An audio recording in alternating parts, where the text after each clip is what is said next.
Okay, there we go. All right. I'd like to call this meeting to order.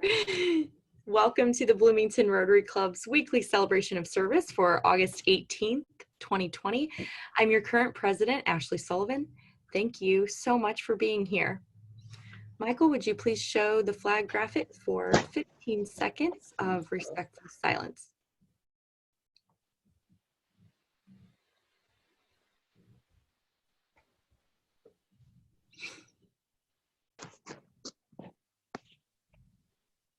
To the flag of the United States of America and to the republic for which it stands, one nation under God, indivisible, with liberty and justice for all.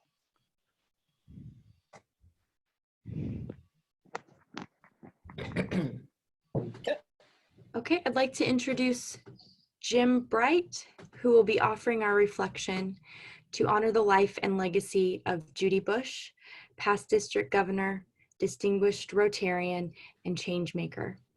Jim? Ashley.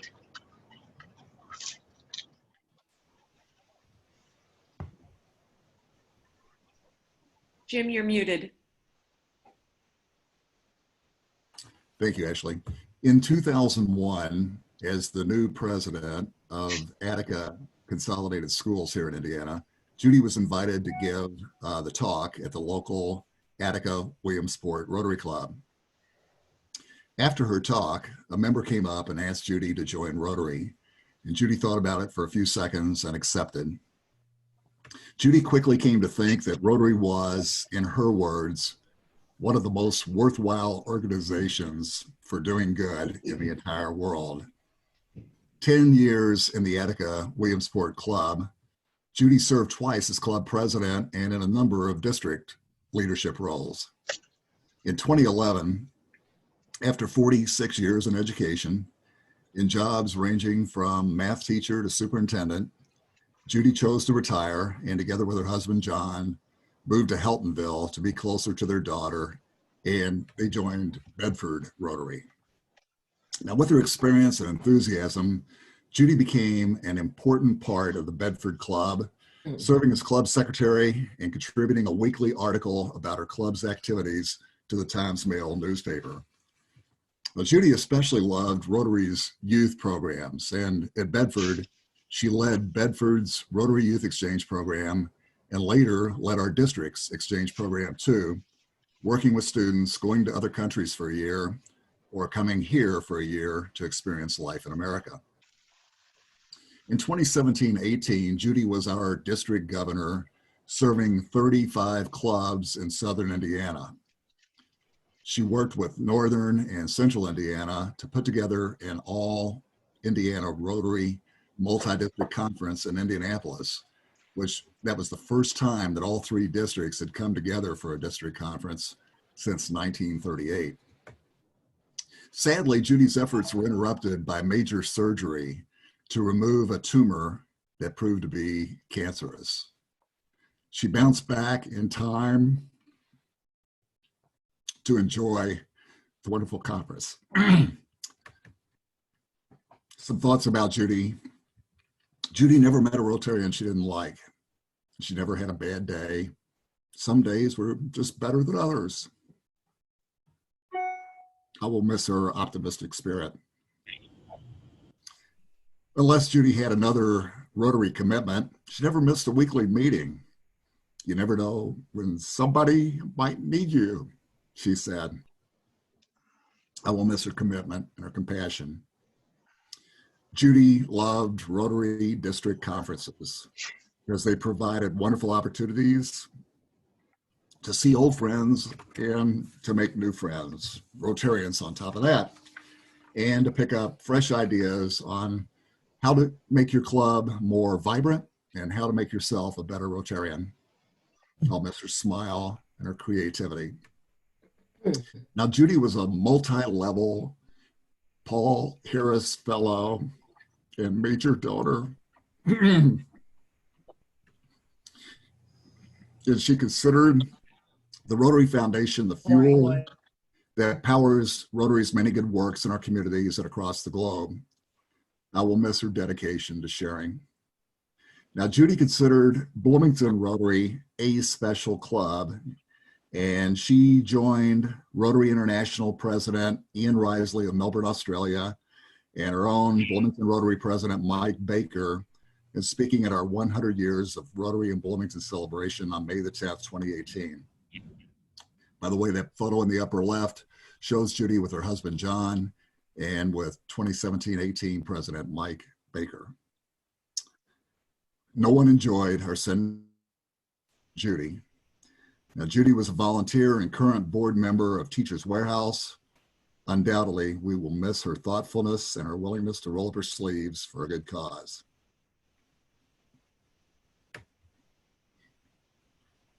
Judy touched my life in the lives of so many others, and her spirit will move on, will carry on in each of us. Thank you, President Ashley. Thank you so much, Jim. Very moving tribute to a wonderful friend and Rotarian who will be greatly missed. Thank you. Thank you, Jim. Jim, would you like to continue on and introduce any visiting Rotarians and guests that we have with us today? Yeah, thank you, Ashley. First of all, I think Owen Johnson has some guests. Owen, did you want to introduce your guests? Yeah, I'd be happy to do so. I have two guests. One is the new temporary associate pastor at First Presbyterian Church, Kelly Jepson. She comes to us indirectly from Minnesota, but more directly from Second Presbyterian Church in Indianapolis. And my other guest is the Reverend Sarah McKinney. She is the spiritual support and volunteer coordinator at Stonebell. Okay, thank you, Owen. Welcome, Kelly and Sarah. And understand Jean Emery may have some guests. Jean, are you with us? I am. Thank you, Jim. Wonderful tribute to Judy. I'd like to welcome Lauren Cowan and her husband, Peter, who will be joining us shortly after his Zoom meeting. Lauren, if you want to wave or do something so that they can see you. You're on my screen too, I think. But they have attended Rotary before. They're very interested in becoming members. And they own a business called Age Wise Design. I hope you all get to know them and welcome them to Rotary. Thank you, Jean, and welcome, Lauren. Look forward to seeing Peter here in a little while. Also, we have with us today, back for a visit as past Rotarian Liz Granat of CJAM, Community Justice and Mediation Center. Welcome back, Liz. And let's see, anybody else joined us here today? John Bush, are you with us? Okay, it's good to see some Rotarians we haven't seen for a while. I see Wendell St. John on the screen, and Walt Kuhn and Roseanne. So welcome, everybody. Back to you, President Ashley. Thank you. And I believe John has joined us, so thank you for being here, John. Okay, now for, I'm sorry, did I miss someone? Hi, I'm Bidda DeWeese. I'm with Stonebelt. I'm a guest of Leslie's. Oh, thank you, Bidda. Welcome. Okay, thank you to our producers, Michael Shermis and Sally Gaskell. And I wanted to give a special shout out to Alon Barker, who will no longer be our producer, but he will be resuming his teaching schedule for the semester. And I wanted to give a million thanks for his outstanding patience and guidance and pizzazz over these last few months. So please, huge Rotary thank you to him. If we could give a standing ovation right now, we certainly would. Thank you all so much. And it's been a great ride as we've gone into this new venture between all of us. Thank you. Thanks, Ashley. Thanks so much. And Michael and Sally will take the reins to produce these meetings, and I'm sure it's all going to go just beautifully. So thank you for stepping up and taking over. Our roundabout reporter for this week is Jim Bright, and we have some special birthdays. Phil Eskew is tomorrow, August 19th. Hank Heichema is August 20th. Bob Holt is August 21st. Chris Kroll is August 23rd, and Bill Oates is August 24th. We have one membership anniversary. Susie Graham has been with our club for 7 years. Congratulations, Susie. Some Rotarians in the news, or connected to Rotarians in the news. IU Media School mentioned Clarice Cross, our 2021 Global Grant Scholar, in their newsletter. The award will support her master's work in community economic development at Waseda University in Tokyo. So it was a nice mention there. Alex Starry, who spoke to our club last week, was featured in Monday's HT with an article entitled Rotary Scholarship Funds Adventures. Hopefully, these features will encourage more area scholars to apply for our global grant program. We can continue to send folks from Bloomington. And fellow Bloomington Rotarian IU cybersecurity professor Scott Shackelford is speaking today at Zoom at the Rotary Club of Indianapolis, which is the largest of Indiana's 130 Rotary clubs. So congrats to Scott.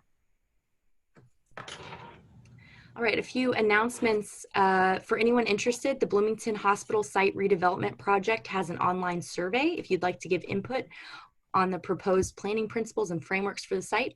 You can access the survey by visiting the website at bloomingtonhospitalsite.com. Pretty straightforward.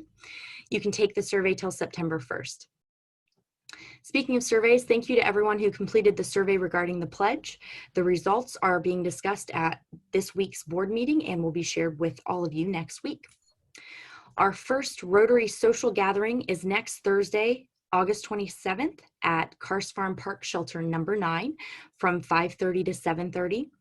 Although we can't shake hands or hug hello, I'm looking forward to a few hours of safe, physically distanced conversation and being with you in person. So I hope that you'll join us. We will provide some fun and casual entertainment that you can be involved in. So come, looking forward to having a good time and being together. Okay, volunteering service spotlight. I like to highlight at least one opportunity a month. We have 5 right now. Helping Hands is always available. I've received lots of notifications on some available opportunities. I encourage you to take them up on it. All the ways to sign up will be in the roundabout. Community Kitchen. We have 2 urgent spots open for this Friday, August 21st, and 1 spot for the next Friday, August 28th. I will link, I'll put the sign up in the chat here in a few. But it's a lot of fun. We've had some Rotarians already fill those spots the last 2 weeks. Major thanks to Ann Bright, who came in the clutch last week when we had an open spot, for going over there same day. Thanks to Ann. Friends of Lake Monroe, head to their website to join the group or to sign up for their volunteer opportunities. They still have some open availability. And Wheeler Mission has some new opportunities that I thought would be good to share. It's a unique opportunity for those not comfortable with in-person volunteering. They're looking for teams to help share their story through media, videos, and newsletter creation. So if you're skilled in production of any of those things, they'd love to hear from you. You can share those skills with Josie Rice, and her contact information will be in the roundabout. Teachers Warehouse is always looking for volunteers, and you can volunteer by emailing volunteers@teacherswarehouse.org. But I want to give a special thanks to everyone who has worked tirelessly to make Teachers Warehouse run smoothly. There are a lot of you, but I want to recognize each of you. You're making a huge difference in the life of our teachers and students, and they need us more than ever. Ron Barnes, Jim and Ann Bright, Kate Crookshank, Steve Engel, Ron Jensen, Sarah Laughlin, Ann Miser, Bill Perkins, Martha Wales, Marilyn Wood. And for those that have dropped off donations, we've noticed Ann Diltz, Glenda Murray, Cindy Neidhart, Judy Witt, and to our corporate sponsor, IU Credit Union, our own Brian Price is sponsoring Teachers Warehouse. So big Rotary thank you to everyone who makes it possible every week and every day. We couldn't do it without you. Thank you so much. You're all my personal heroes, that's for sure. All right, that's my happy dollars, but I'll give you guys the chance to share your own personal happy dollars now, starting with Sarah Laughlin.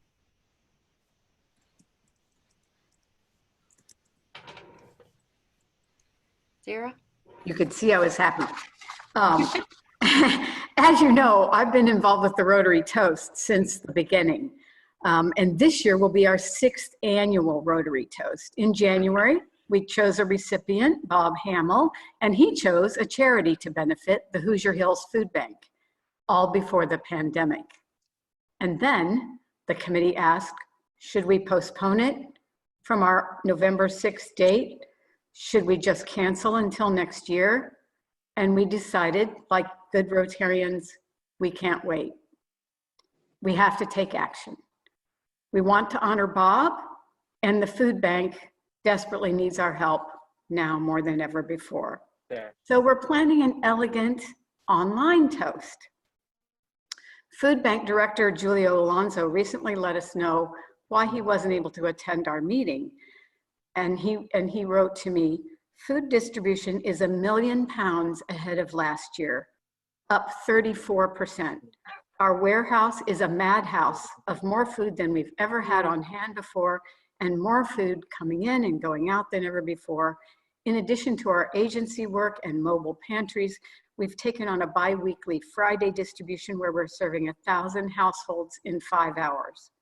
We're continuing to operate under completely new procedures and policies that constantly require updating.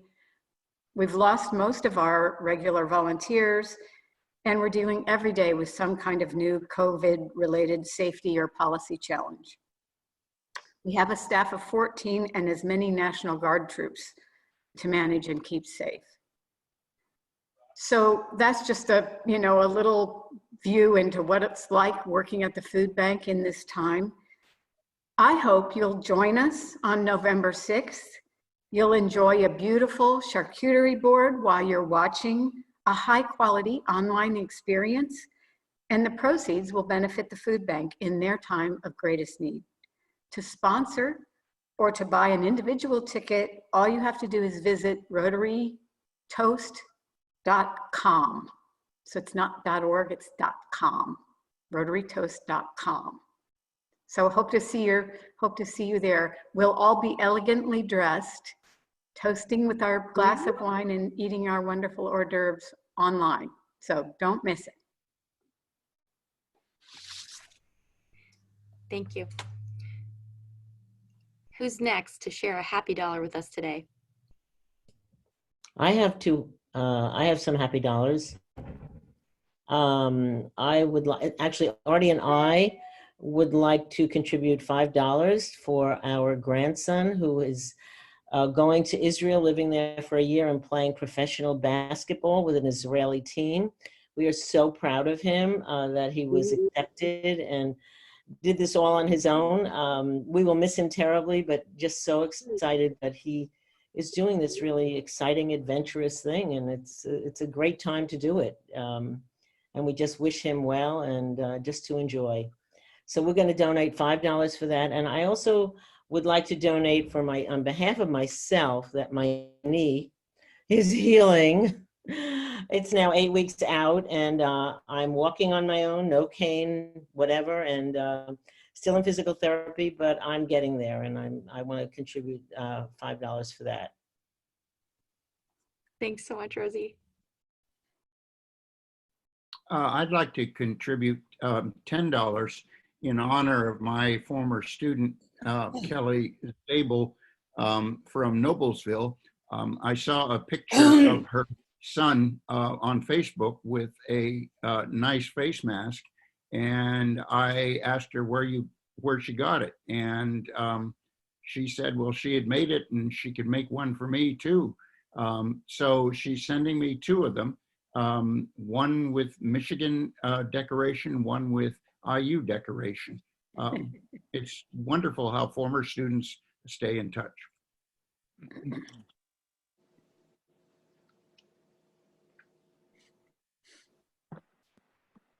I'd like to offer some $50.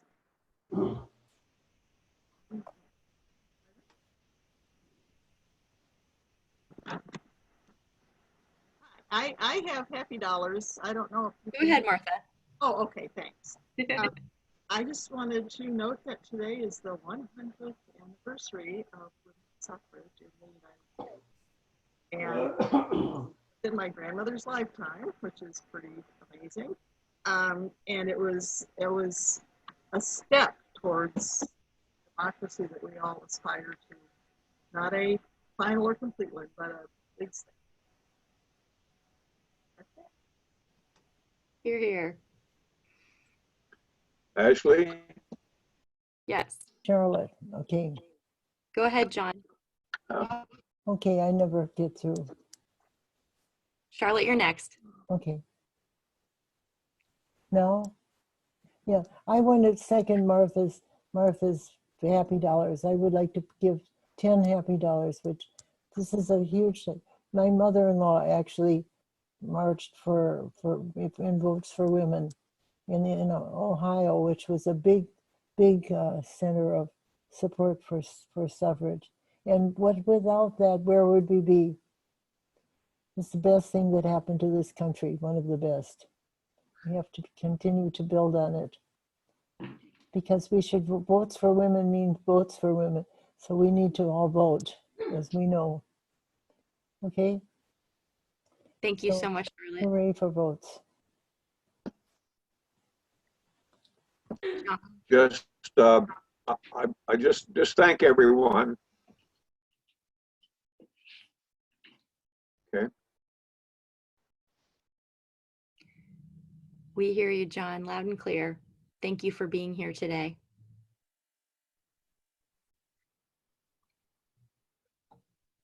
Sally. I'll go. So many anniversaries, clearly the 19th Amendment and women's right to vote. And next week we're having a program on that, which we'll talk about later. I'm very excited. But I also want to give happy dollars today in recognition of the Negro National League. Negro Leagues of Baseball. It's a Kansas City Monarchs cap. And it's the 100th anniversary of the founding of the Negro Leagues. And we have our own George Shively buried here at Rose Hill Cemetery. And so many people to pay tribute to in that fine organization. I'm from Kansas City. The Negro Leagues Baseball Museum is in Kansas City because the Negro Leagues were founded there 100 years ago. That was a good year. Thank you, Sally.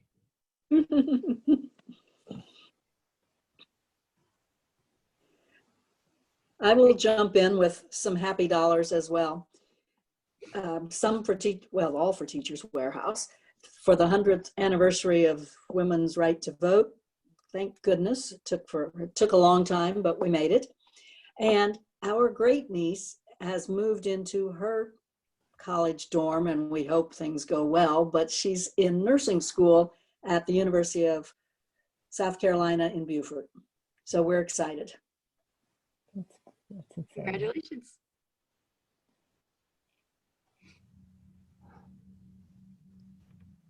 Anyone else have anything to share?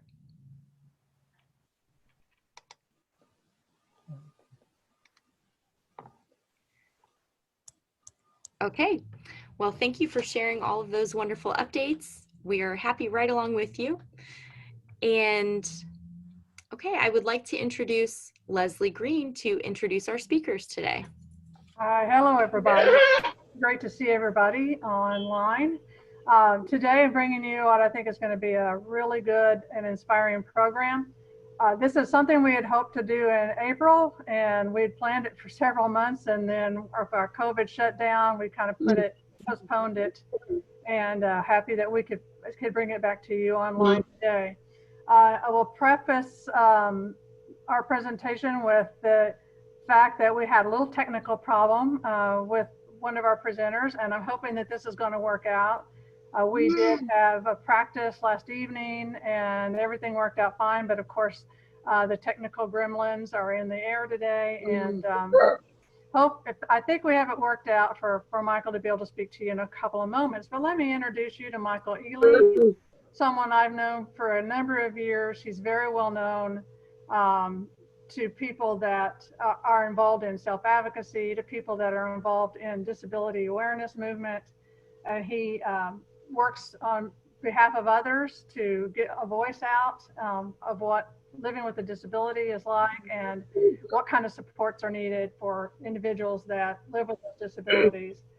He has an associate's degree from Ivy Tech, which he will tell you more about. He currently works at Indiana University, and he will tell you more about that. Michael is particularly talented in being able to get people to understand more about what it is like to live with a disability. He himself has received some awards for his work. And without further ado, I'd like you to really hear from Michael.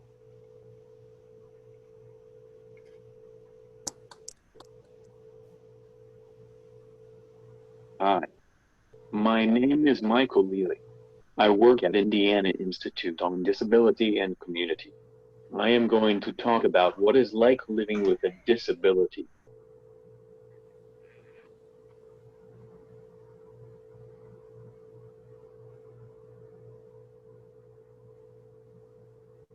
In the spring of 2016, I did like a skit, and it was called DIAMU, through my direct care agency. It was where people could tell their own stories. I thought that I would share my story. Here it is. I have cerebral palsy, which affects all of my muscles in my body. I use a power wheelchair for mobility and use a communication device for communication. Some people who don't know me don't realize, understand, and do things like everybody else can do. It has been an ongoing battle for me, and it always will be. Some people will talk down to me like I'm, or they will talk really loudly. I don't know if they think I can't hear or if talking louder will help to understand them. It makes me really irritated when people don't understand that I can understand them. Some people will talk to my staff instead of me. For example, this was a couple of years ago. I went out to eat with my he liked to drink. Someone said, I don't know. Why don't you ask him? At the end of our meal, the waitress goes, ladies, have a nice day. The waitress didn't acknowledge the fact I was there. She ignored me. This example tells you how some people react with me and whoever is with me.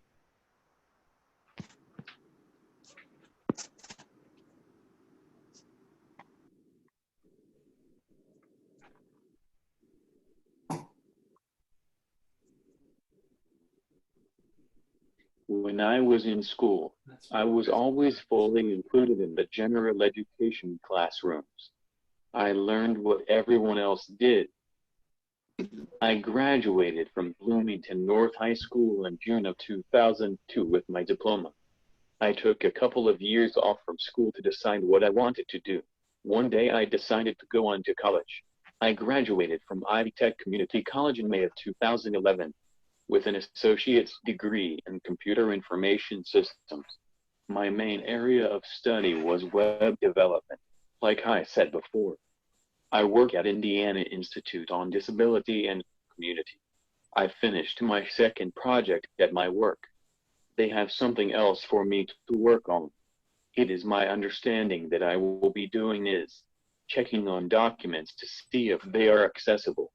I had this job since July 2019.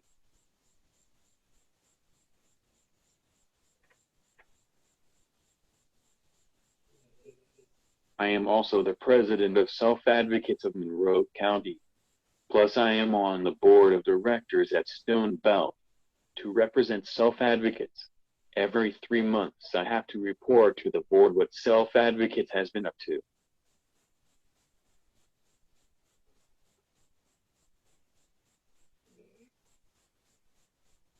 One time, I overheard somebody while I was going by. They were talking about me, so I stopped to listen to them. One person asked if I really had a college degree. The other person said something like, no, it would have been too hard for him. I decided to ignore it. It made me frustrated because they didn't know me. They assumed that I couldn't do the work.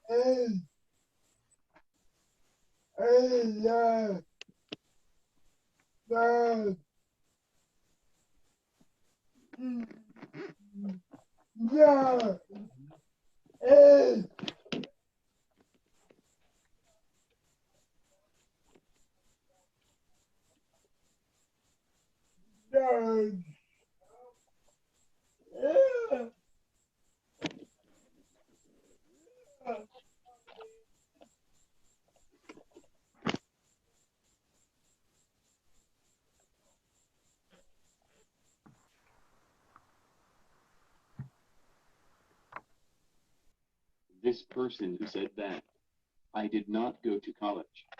They are an employment consultant. I feel like they should know given what kind of work that they do, rather than misjudge me by my physical appearance.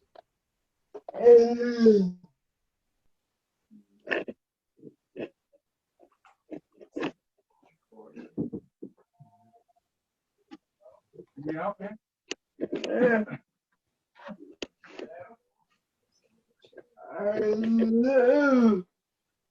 What?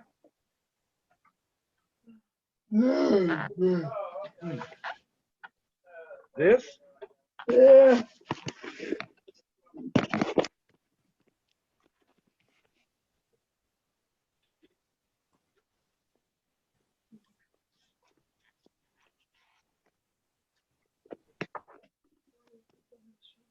Where does it go? All right. It's all right now? Yeah. All right. So Michael, can you go back to the part where you were talking about someone talking about you not having a college degree? That's where we kind of lost you. This person who said that, I did not go to college. They are an employment consultant. I feel like they should know given what kind of work that they do, rather than misjudge me by my physical appearance.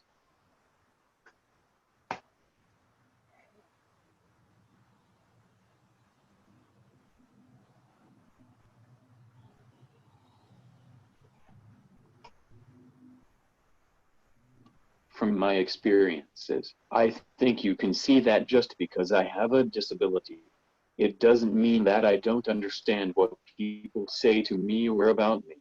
I don't really know why people underestimate my abilities, other than that I use a wheelchair and a communication device. I am really not different from anyone else. I have the same thoughts, feelings, and needs as everyone else. It would be nice if people would get to know me as a person before they decide what I am capable of doing instead of assuming I can't do anything. Thank you for listening. Wonderful. Thank you, Michael. So I thought we would go to talk with Adria now, who is also here, and I will introduce you to her. And then we'll have some time for questions for Michael or Adria at the end. So some of you may be familiar with Adria.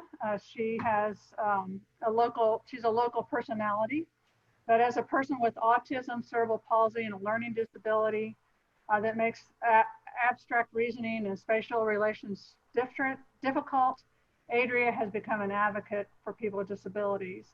Since 2006, she has written a bi-weekly column at the Herald Time, giving readers her perspective on living with disabilities. Bob Zaltzberg said that people admire her straightforward manner of talking about disabilities and her insights that people often think about. So we do want to, and she's currently working at the Indiana Institute for Community and Disability and Community, and we'd like to hear more from Adria now. Thank you, Leslie, and thank you everybody for having me. I know some of you here. I know Ashley Sullivan. I know Charlotte Zidlow. I think Bob Zaltzberg is here. Is he not? Or he's in this club apparently. Is he not? Yay. Okay. And I know Mr. Michael Ely because we work together. Yeah. Hi, Michael. As Leslie said, I do work at the Indiana Institute on Disability and Community. I have not been writing for the Herald Times since 2006. That's a little long. I was hired in 2016. Okay. Oh, I misspoke. It's okay. It's okay. It's easy to do. But yes, I do write a column for the Herald Times on autism and different aspects of disability. And I was hired by Bob Zaltzberg that January. I guess he, you know, it was interesting. We were at lunch and he asked me, Adria, what do you like to write about? And I said, I like to write about disability. I wrote, you know, I started writing fiction, just short stories when I was itty bitty, probably 5 and 6, just for something to do. And the first thing I would write about is kids with disabilities, because honestly, I told Bob, if I recall correctly, it was the first world that I knew. Very similar to Michael, I did not spend the entirety of my time in general education, but I was very quickly mainstreamed, meaning that I was included very young in the general education environment. By about 4th grade, it was pull out for math instruction in the special ed classroom because of a significant learning disability that impacts visual spatial processing and math skills, diagnosed in kindergarten, all the way through kindergarten through 12th grade. But then if it was something that was mainly math, but if it was like doing a science experiment and you had to measure this, measure that, there might be, you know, a special education aide in the back of the room, but I never had a full-time classroom aide.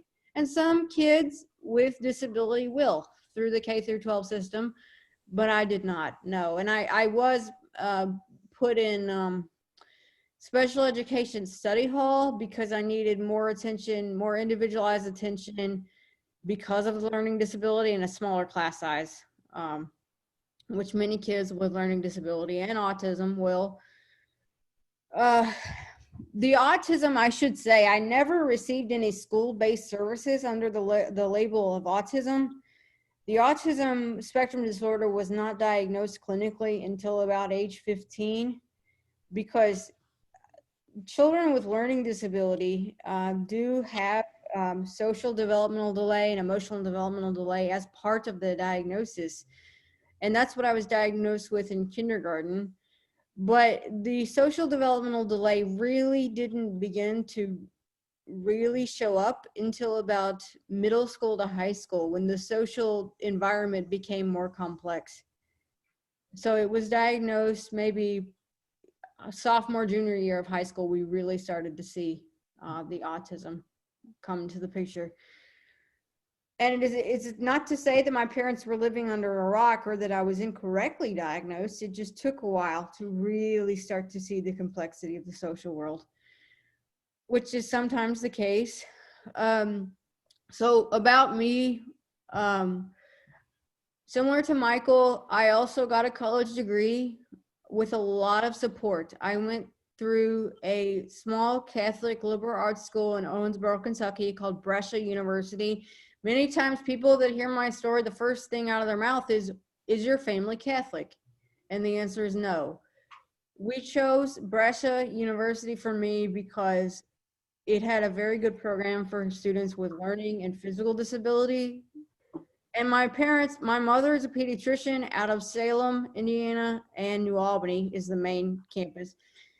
And she wanted a chance for me, maybe, just maybe, to be able to go away to school, but she knew I would need a lot of support.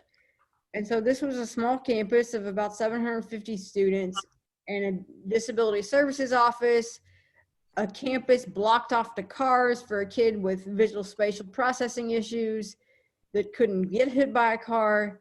So there were a lot, and I did have a lot of support. I had tutoring every day, peer mentoring, a one-on-one student assistant all 4 years of college to help with executive functioning and making sure I got to class, and tutoring and making sure I took meds every day. So there was a lot of support, but with that support, I was able to have an away from home college experience and get a degree. And also the other side of the coin was that I had to have support in also independent living skills. And that's where Miss Ashley Sullivan met me. I came to Bloomington in 2008 for a private independent living skills program here in town called the College Internship Program. Is anybody familiar with them other than Ashley? If you're not, they are a support program that is a national program designed for college-capable young adults with autism spectrum disorder and or various types of learning disabilities.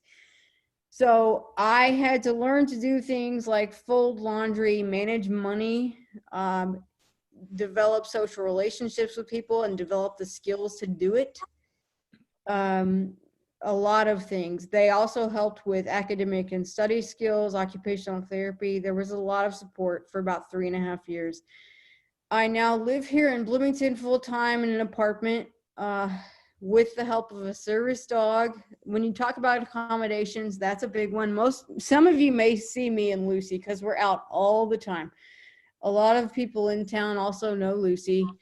She's a service dog. She's 10 now, trained for mild mobility assistance, balance support, and also navigation. She is trained to track the way home when I get lost. She hasn't had to do that in a while because it became a matter of me knowing the general area and then developing relationships with people that I could trust.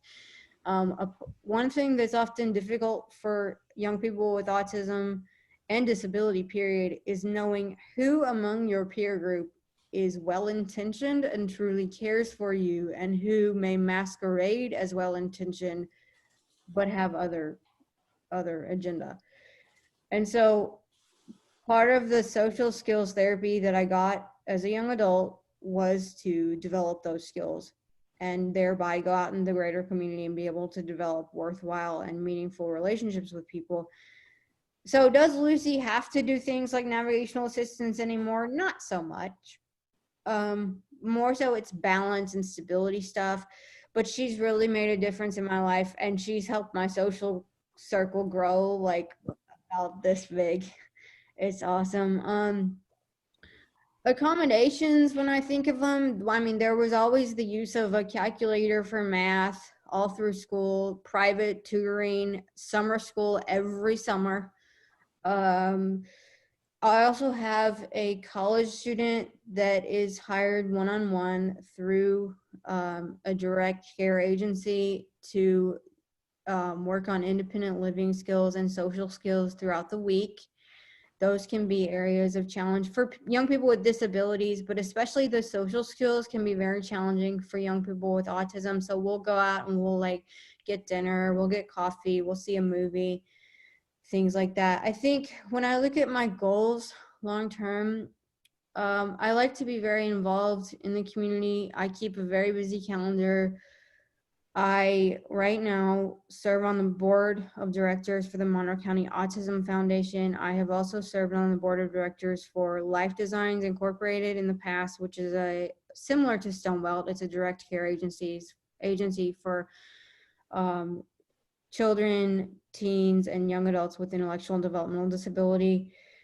I think though, I really like what I do here in town. It's very fulfilling to do the column, but I really would like to serve more at the national level in terms of disability advocacy and policy, because I think all my life, to be honest with you, I have wanted nothing more than to better the lives of children and young people with disability. To be honest with you, as I said in the beginning, this was the first world I knew. This was the world I first grew up in. And so it always has been a part of my life. And I think given that God gave me all the abilities he gave me, it only makes sense to me to use them to better this world for the next generation. And I think if you go to the national level, God willing, you affect more young people and you affect more families. Certainly there are a lot of families in Monroe County experiencing disability, but there are far more in DC, in Alabama, in Alaska, in Louisville, Kentucky. I mean, disability knows no boundary line. It knows no county line. It knows no race. It knows no economic, barrier, nothing. So, I will go as far as God wills me to go. And my ultimate goal is to continue to make those connections with people, continue to develop those relationships. I want to go to conferences. I want to continue to do speaking engagements at IU, at Ivy Tech, at conferences nationally, so that I continue to let people know my name, hear my story, so to speak, because that's how you're going to get farther. Wonderful. Great. Yay, Adria. I say thank you, Adria. So I said that we would have time for questions, and we don't. We do. We do. So thank you so much, Michael and Adria. Nice to see you, Adria. It's been a long time. Yeah. If anyone has questions, we have a few minutes here, so please speak up. This is Tim Jepson. To Adria, I also write a column from time to time. My question is, do you have trouble finding topics for the columns as often as you write them, or do you seem to always have more things to write about than you can get in the column and in the paper? Well, I thank you for bringing that up, because one thing that Leslie did ask me to address was the column, and I'm sorry, I totally forgot. So she actually asked me, where do you get your material for your columns? And do I have trouble with it? Sometimes. That's when I do, I will start kind of going talking to people in my inner circle. Honestly, sometimes I have knocked on Charlotte's door and said, Charlotte, what's going on this week? Like, what can I write about, and how do I spin it so that it is relative to disability? Or like to my mom, or I will call my sister on her lunch break, who is a physician in Boston, and say, have you got any interesting ideas for me that I could play with for a column?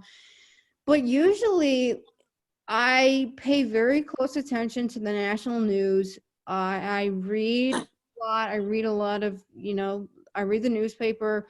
I watch the local news at least a few times a week.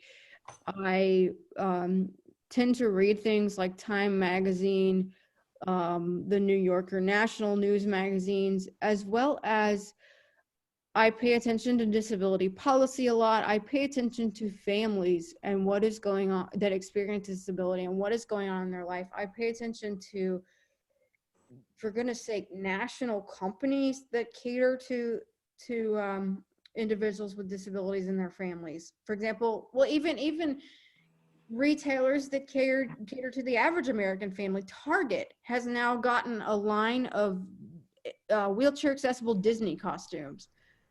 Not that little ones read the newspaper, but their grandparents do. And that's could be playing with a column.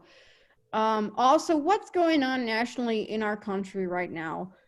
Heaven forgive me for getting political. But, somewhat of a lot of racial unrest, a lot of economic divide, possibly. I don't interview people a lot because a lot of what I write about sometimes is personal perspective, but I have, possibly go interview an African-American parent with a child on the spectrum or a child with developmental disability and say, what are you experiencing right now? Get a firsthand account with their permission. And, if the child is comfortable with it, or the young adult, either or, talk to them about, how are they feeling about going back to school if they're doing in-person classes? How are they feeling, when they step outside their front door? That kind of thing. I write also a lot about dogs because I like dogs. And Lucy plays a big part in my life. And sometimes if you guys read the HT, you may have seen the columns that Lucy writes. I do those people seem to like them. They tell me that they're funny. And also those come around when I'm like, oh my goodness, I got a column due. And quite honestly, I'll be honest, I don't know what to write about, but you have to spin it so that it is convincing, it is, you know, timely, and it's believable from the point of a dog. Yeah, but it's fun. So I really like it. I really enjoy it. You know, and in the beginning, I did not like, in a way, all the, I guess you could say, the attention for that the column, like how I would get like noticed, or like people would come up to me in Kroger or come up to me in line at Subway and say, hey, you write for the Herald Times. Hey, hi. Like, I read your stuff. Because you've got to understand, from a perspective of a person with autism, you're talking to now a young adult who, as a little kid, had to be taught to say hi to people when they came in my house, like my parents' colleagues when they came to dinner, or when we all went to dinner. My mom would say, you know, Adria, say hi. Adria, say thank you. It was not social conversation, and social niceties were not natural, and often are not natural. So now I'm out in the city in public, and I have people coming up to me, oh, hi, oh, you know, I just want to tell you I liked your column. And people, my parents and I once were at dinner at Uptown before COVID. We were sitting at the table, and a professor from IU came up to us during dinner and said, can I have 5 minutes with your daughter? And I was like, okay, hi. And so it was, for a while, it was a bit jarring, but now I've come to embrace it and come to love it, because I realized that, I suppose, what I've done for the community and what I've always wanted to do is something good on behalf of children and young adults with disability, to help improve understanding and education and their betterment. So I realized that, oh my God, like, you know, I have made it, I've given a personal perspective of autism and disability, and that's really what I wanted out of this. I would like to say something. This is Charlotte, and and Adria is my geek squad down the hall, and she's made living downtown so much more better than I could ever have imagined, because she's so smart and she's so funny and she's so good-hearted, and I'm going to encourage her to become president someday. I don't know if I want to run for office, but I definitely, like, I would love to start serving on national committees. I have one application in for a position nationally called the Interagency Autism Coordinating Committee, which is under the U.S. Department of Health and Human Services, to help advocate for national policy change in regard to autism and to help make national law. And I don't know, apparently it is open primarily to parents of children and young adults on the spectrum, and to heads of autism-related service organizations and businesses. But there are 3 positions open to adults on the spectrum nationally. So when my boss of the Indiana Institute on Disability and Community, his name is Derek Nord, when he came to me and he said, I'd like you to apply for this, please. I said, yes, sir. Okay, then. Because, I don't know, like, as I said, I have always wanted to make connections, I guess you could say, in a big way. And things like that are what I need to be doing. Yes. To really, really get things done. Great. Thank you so much, Adria. And thank you so much, Michael. And Michael, thank you. Yes, we all have to learn. In honor of both of your presentations today, we'll be giving a donation to Teachers Warehouse. So thank you. Would you both be able to stay for a few minutes after we close to answer any more questions? Sure. Yeah. Okay, great. I would like to introduce Sally Gaskell to tell us about next week's program. Next week, as promised, we'll be celebrating the 100th anniversary of the 19th Amendment of the United States Constitution, giving women the right to vote. The speaker is Janine Giordano-Drake of the IU History Department, and she's going to be talking about socialists, the unsung heroes of the suffrage movement in Indiana. I can't wait. Thank you, Sally. Michael, will you share the four-way test graphic for us? Let's close the meeting by reciting the four-way test, +1 together. Of the things we Think say or do. First, is it the truth? Second, Is it fair to all fair to all concerned. Third, build goodwill and better friendships. Fourth, will it be beneficial to all concerned. And fifth, is it fun?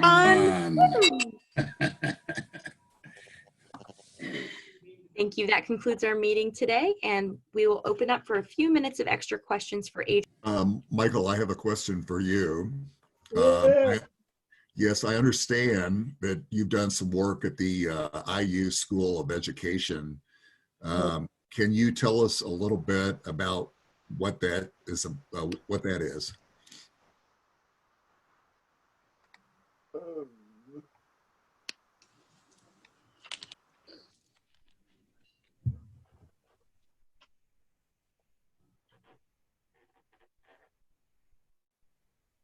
I don't think that was a good idea.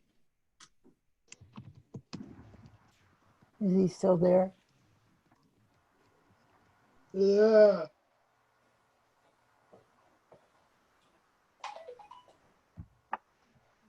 I have a job. It is at Indiana Institute on Disability and Community.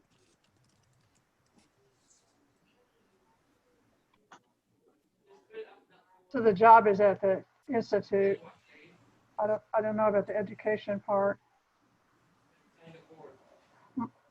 Michael, I don't know if you have prepared remarks about the work you do on websites or not, but I know that's a part of what your work is. If there's anything you could share along that line.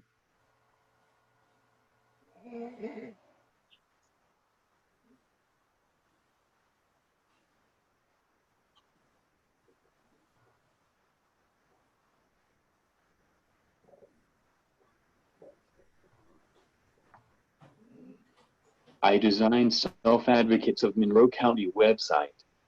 Yes. Which was what your training was about, your degree was about.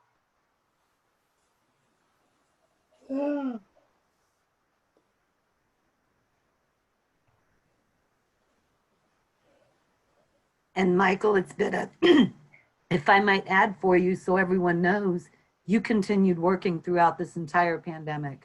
The Institute worked to move Michael's work virtually, and he's been completing projects throughout.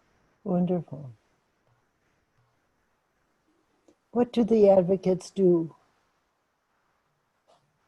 Right.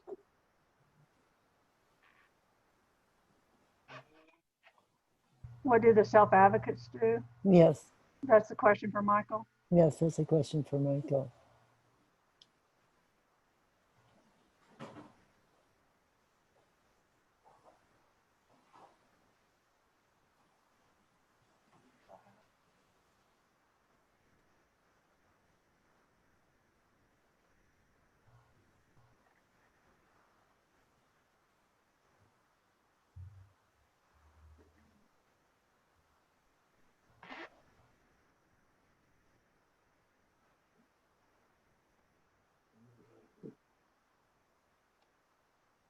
We have.